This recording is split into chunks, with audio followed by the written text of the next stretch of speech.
Hello YouTubers and welcome to another episode of the vlogs. We've got Suit Monday, Motivation Monday, whatever you want to call it. Because remember, look good, feel good, row good. And behind me, as you saw, we've got some lovely flat water for this awesome Monday to begin the week. Much different than the water from last week where you kind of just get off the water and you're like, ah. But when you see that water, it always brings the mood up because you know that you're going to get a great opportunity to just lay down some yam.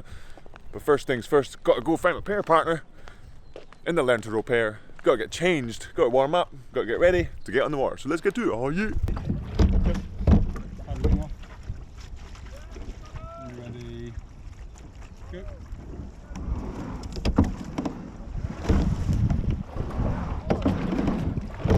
Treads across.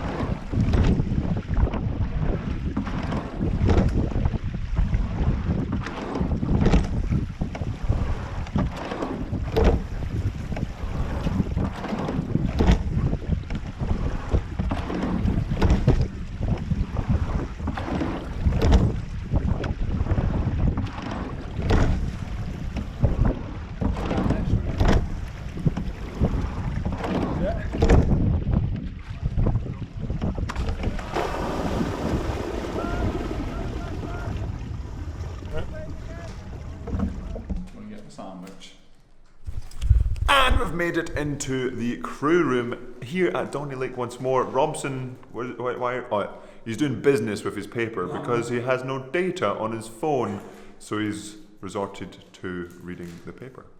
Educational. But today we're back on the bagels. We've got a ham and cheese selection today and a lovely chive and onion bagel, maybe 2 or 3 for breakfast. No breaded egg toast because, like I said last week, there is unfortunately no kitchen here at Donny Lake for us to use and make breaded egg toast. A lot of people have been asking what breaded egg toast actually is. I don't think anyone actually knows, as I don't either. I just type breaded egg toast into the machine at Leander and breaded egg toast arrives. I don't know how they make it. It is a mystery to all involved. But now it's time to fuel up because remember, food is fuel, and maybe we'll do some more business because we have a paper, because that's what you do when you have a paper. Oh yeah! And we've made it out of the crew room. We've had a little bit of food because remember, food is fuel, and the water is still flat. We've got a little bit of prep to do on the water in the pair. So let's get to oh yeah! Right, come on, go.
I'm not sure if we've got to full length there.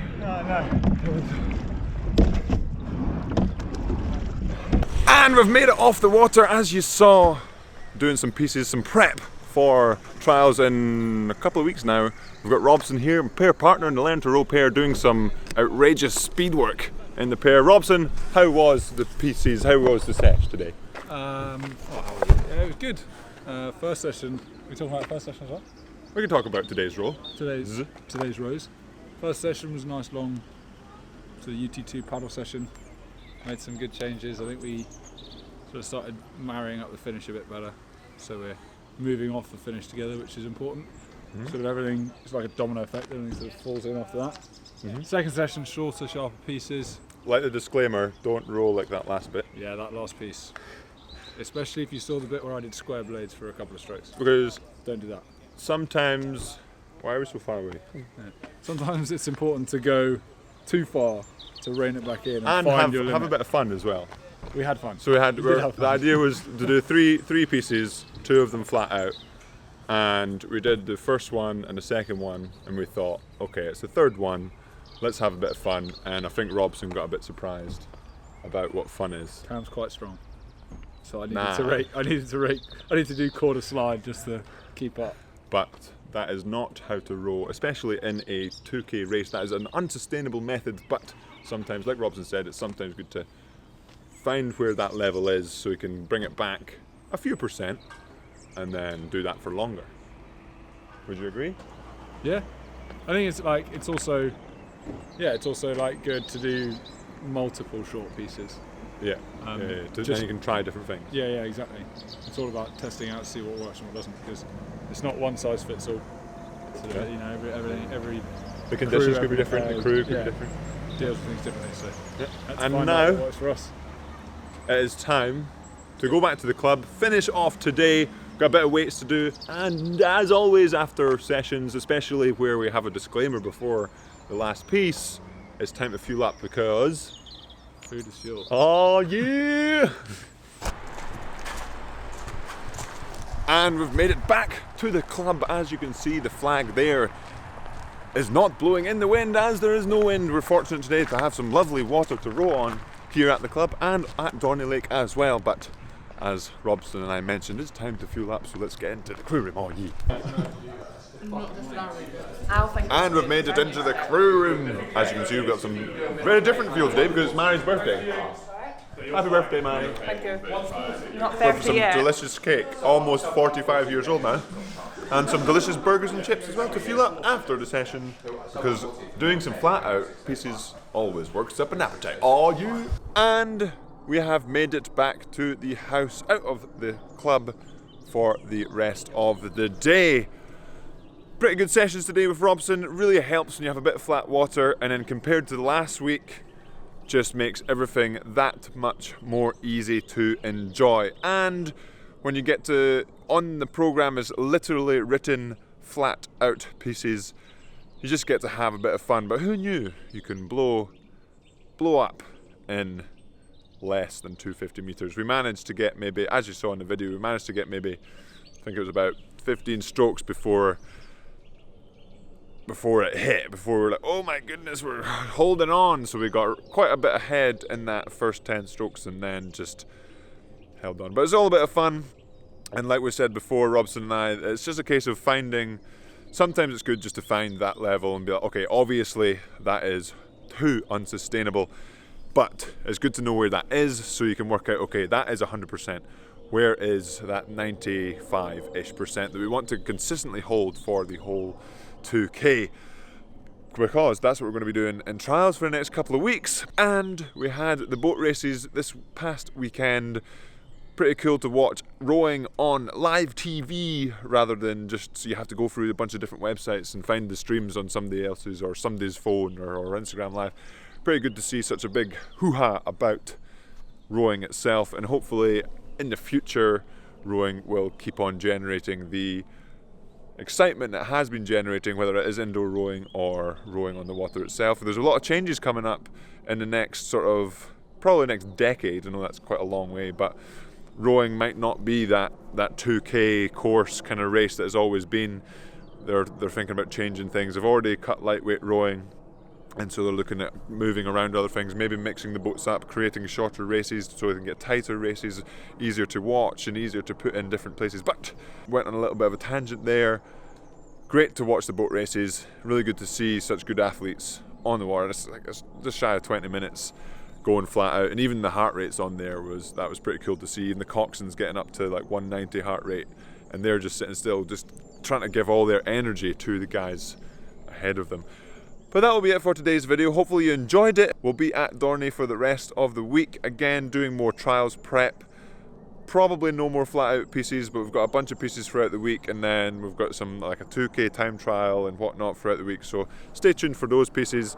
Hopefully Robson and I don't fall in, and we keep on progressing. I think the rowing last week, the deflating troublesome water helped us out, as many people said in the comments of that video, and really awesome to have that support of the Yam squad.